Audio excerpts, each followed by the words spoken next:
Hello friends, welcome to my journalist web series जिसमें हम बात कर रहे हैं सामान्य अध्ययन संबंधी विषयों के बारे में।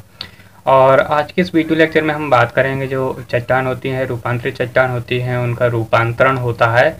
तो ऐसे कौन कौन से कारक होते हैं जो उस चट्टान के रूपांतरण को प्रभावित करते हैं। तो आइए हम चलते हैं कि ऐसे कौन कौन से कारक हैं जो चट्टान के रूपांतरण को प्रभावित करते हैं। सबसे पहले तो ये जान लीजिए कि जो चट्टान होती हैं वो 3 प्रकार की होती हैं। कितने? 3 प्रकार की होती हैं। एक होती है कि आग्नेय चट्टान, दूसरी होती है अवसादी और तीसरी होती है रूपांतरित। तो हम इस रूपांतरित चट्टान की बात कर रहे हैं कि रूपांतरित चट्टान जब रूपांतरित होती है तो उसके रूपांतरण में कौन कौन से कारक जिम्मेदार होते हैं। तो देखिए, सबसे पहले होता है, पहला कारक वो होता है तापीय। आपको पता होगा कि चट्टानें जब लावा के संपर्क में आती हैं तो वो पिघल जाती हैं। क्या होती हैं? लावा के संपर्क में आती हैं तो पिघल जाती हैं, और पिघल कर क्या हो जाती हैं, अपना रूप परिवर्तित कर देती हैं। रूप परिवर्तन करने के कारण ही वो क्या कहलाती हैं? रूपांतरित चट्टानें कहलाती हैं। और जैसे जैसे लावा से दूर होती जाती हैं चट्टानें और उनका रूप परिवर्तन होने का क्रम क्या कम होता जाता है, अर्थात लावा वाले क्षेत्र में चट्टानों का रूप अधिक परिवर्तन होता है और लावा से दूर वाले क्षेत्रों में चट्टानें कम परिवर्तित होती हुई दिखाई देती हैं।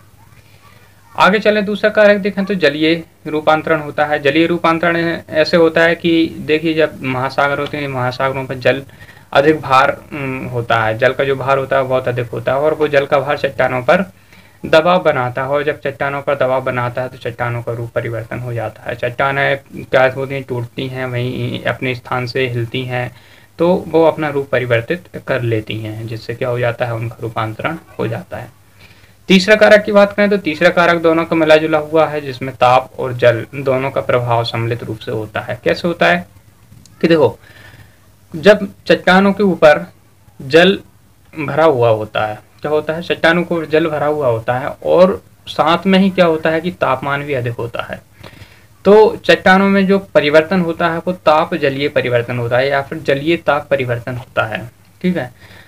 और इसको एक इस प्रकार से भी समझ सकते हैं कि चट्टानों में छिद्र होते हैं, वो छिद्रों में पानी भर जाता है, और पानी भरने के बाद जब ऊपर से सूर्य का प्रकाश चट्टानों के ऊपर पड़ता है तो वो गर्म हो जाता है, और गर्म होने के बाद जो चट्टानों में परिवर्तन होता है उससे क्या होता है? चट्टानें टूटने लगती हैं, चट्टानों को अपक्षय और अपरदन होने लगता है, जिससे क्या होता है? चट्टानों का रूप परिवर्तन हो जाता है।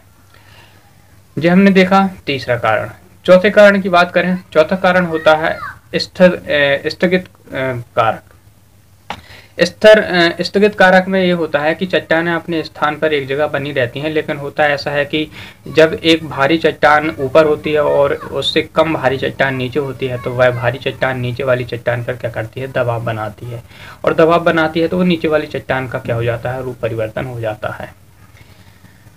जो लास्ट कारक है, पांचवा कारक होता है गतिक कारक। हमने चौथा देखा स्थितिक कारक, और पांचवा कारक आता है गतिक कारक। गतिक कारक में क्या होता है? जो प्लेट विवर्तनिक क्रिया होती है, भू संचलन की क्रिया होती है, आंतरिक जो चट्टानें होती हैं वो अपने स्थान से हिलती डुलती हैं, और जब हिलती हैं तो वो क्या होती हैं? एक स्थान से दूसरे स्थान तक गति करती हैं। और जो लंबवत बल और क्षैतिज बल की क्रिया होती है, उसके कारण क्या होता है? चट्टानों में परिवर्तन होता है, जिससे कि उनका रूपांतरण हो जाता है। तो हमने देखा आज जो चट्टान होती हैं कि चट्टानों के रूपांतरण के कारक क्या होते हैं और वो किस प्रकार से चट्टानों को रूप परिवर्तन करने में अपना योगदान देते हैं। तो वीडियो देखने के लिए धन्यवाद। आज की इस वीडियो में बस इतना ही।